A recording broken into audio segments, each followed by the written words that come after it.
Hello everyone, welcome back. In today's video, we are going to focus on the dynamics of fashion marketing. We are going to try and understand what goes on behind making a brand. And when we are talking about fashion marketing, we are going to focus on a couple of pillars of fashion marketing. And we are going to take you through those pillars one by one. And then we're going to come back and discuss case studies of all the pillars. First, let's understand what is fashion marketing. Fashion marketing is something that blends branding, advertising, and consumer behavior, and it helps create demand as well as build brand loyalty. Let's talk about what are the foundational pillars of fashion marketing. First and foremost, we can say that it's brand identity and positioning. What does it mean? It means defining what the brand stands for and its unique value proposition and the target audience that it aims to serve. Secondly, it's storytelling and campaigns. Storytelling and storytelling through the campaigns that resonate emotionally with the consumers, which helps showcase the lifestyle that is associated with the brand and helps create aspirational desires amongst the consumers towards achieving and owning the brand. Thirdly, it's digital marketing and e-commerce. Online marketing strategies, which include social media marketing, influencer partnerships, and e-commerce optimizations to reach the consumers directly, have become a main tenet of today's marketing strategy. Then we have experiential marketing, which is about creating unique and memorable experiences and which help build strong consumer connections. Why? Because then you are able to kind of connect emotionally with the consumer. And this is mainly done through pop-up shops, immersive events, and interactive online experiences. The next foundational pillar is sustainability and ethical marketing. Consumers today are becoming more and more environmentally conscious, and fashion brands are increasingly highlighting their sustainability efforts in their marketing strategies to appeal to eco-conscious consumers. And last tenet would be collaborations and limited editions. Now, collaborations with other brands, artists, and celebrities can generate buzz and attract attention, while limited editions help create a sense of urgency and exclusivity. So, these are the 6 foundational pillars that we're going to discuss within fashion marketing. Once we understand what these pillars are, we are going to now focus on case studies. But as we move towards case studies, we will also come back to what those foundational pillars are. For example, first and foremost, we discussed brand identity and positioning. As we said before, it is about defining what a brand stands for, its unique value proposition, and the target audience that the brand aims to serve. When we're talking about brand identity, a well-defined brand identity is something which resonates with the consumers. It embodies their aspirations, values, and preferences. Within this particular foundational pillar, we are going to focus on the case study of Burberry and how Burberry's transformation was done under Christopher Bailey, and why we say that it kind of is a successful rebranding or successful transformation. Now, we are going to take you through a couple of tenets as to how Christopher Bailey did help transform Burberry from a very old known heritage brand to something that appealed both to the old clientele as well as to the youth. It was, as we said, it was perceived as overly traditional, but then the way that Christopher Bailey retransformed and rejuvenated Burberry, it helped the brand and transform its image by emphasizing its British heritage first and foremost, and it integrated contemporary fashion elements. When we are saying that it emphasized British heritage, it means that it took the elements of British heritage that were very closely associated with Burberry. For example, outerwear, like trenchwear, and scarves, the woolen scarves that we're talking about. So the strategic shift helped attract a younger audience. It re-engaged long-time customers. It helped balance the modernity on one end with tradition at the other end. It boosted its market share and the brand prestige. Now, unfortunately, Burberry is under a similar transition right now. After Christopher Bailey, the creative directors of Burberry have been Riccardo Tisci and now Daniel Lee. But unfortunately, Burberry is still struggling with being really meaningful to consumers today. And it needs to go back to the basics, as Christopher Bailey did during his time as a creative director, reconnect with what British heritage Burberry stands for and connect it with its old clientele as well as the modern consumers of today. Second, we discussed about storytelling and campaigns. We discussed that campaigns through storytelling help resonate emotionally with the consumers by showcasing the lifestyle that is associated with the brand. For this particular foundational pillar, the case study that we chose was Gucci's Time for Change. Now, storytelling, we would like to start by saying that storytelling is an art. Successful fashion marketing often relies on compelling storytelling. Gucci's Time for Change campaign helped weave social narratives into its marketing strategy and helped champion female empowerment and align the Gucci brand with global activism that appealed to consumers' sense of justice and equality.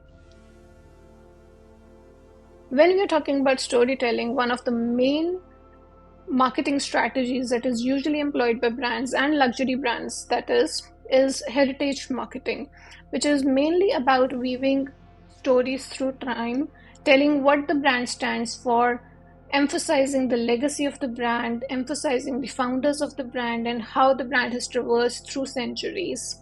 We did a specific video all on heritage marketing, discussing what heritage marketing is all about. And we also showcased various brands that have been using heritage marketing and how those brands have been using heritage marketing in that video. We'll share the link for the same in the description if you want to delve more deeper into that. But for a brief, what we would like to say is that heritage marketing is something which kind of intertwines storytelling with authenticity and marketing. As you can see, a lot of campaigns that we'll discuss in that video also, and in this also, for example, the Patek Philippe campaign out here.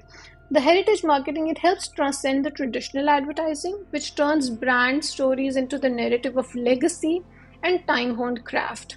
It showcases the brand's journey through decades, even centuries, highlighting how it values craftsmanship and how these values have stood the test of time. This form of marketing helps create a narrative of brand history which embeds its products with a sense of timeless value and authenticity.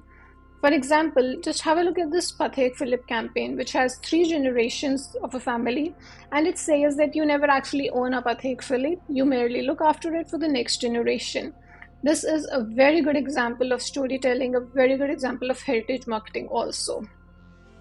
Moving on to the next thing, which is digital marketing and e-commerce.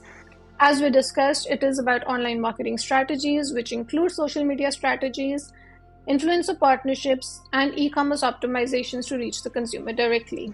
One of the main brands that has been doing it very nicely is Jacquemus. Jacquemus has effectively used all these things: social media marketing, influencer collaborations, and especially Instagram as a channel to showcase its minimalistic yet emotionally resonant designs. It has created visually appealing content that has identified with the brand, and it has encouraged user-generated content. For example, this campaign which was launched on Instagram, and this particular campaign which was launched on Instagram. And at the same time, while we are talking about digital marketing and e-commerce, we would like to kind of take you through to our next foundational pillar, which is emotional experiential marketing. And as we discussed, it's about creating unique, memorable experiences through pop-ups, immersive events, and interactive online experiences. And we'd like to stay with Jacquemus as the case study. Here you can see that Jacquemus has excelled in experiential marketing also. It has excelled in digital marketing also, but at the same time, it does a very good job with experiential marketing. It has hosted fashion events in extraordinary settings. For example, the one that you can see right here, that is in lavender fields, which creates an immersive experience that are both memorable and aligned with the brand's aesthetic. It has also engaged in creative campaigns, for example, the branded ice cream trucks and the CGI enhanced visuals. So what has helped Jacquemus is that through all these strategies, it has been able to compete with legacy brands, for example, Hermes and LVMH, which also use heritage marketing, but at the same time, they also use experiential marketing to connect with the consumer. And by blending both the things, the experiential marketing and digital marketing, Jacquemus as a new brand is also able to compete with legacy brands like Hermes and LVMH. Coming to our next foundational pillar, which is sustainability and ethical marketing. As we said, that consumers are becoming more and more environmentally conscious, and therefore we have a lot of brands that are increasingly highlighting their sustainability efforts in their marketing strategies. One of the main pillars of this, or pioneers of this, has been Stella McCartney. Nowadays, we would like to say that a lot of brands are doing it, but Stella McCartney was the first one who started doing it and started using that as a form of marketing to differentiate her brand from the other brands. And as we said, that she was a pioneer in integrating sustainability into her brand, using environmentally friendly materials and promoting ethical fashion practices. Her commitment to sustainability helped position her brand as a leader in the ethical fashion, and it also attracted a dedicated clientele that prioritizes the eco-conscious products. Moving on to collaborations and limited editions. As we said, collaborations help generate buzz and attract attention, and at the same time, limited editions help create a sense of urgency and exclusivity. Here you can see the collaboration of Patek Philippe and Tiffany. But for this particular foundational pillar, we wanted to focus on H&M collaborations.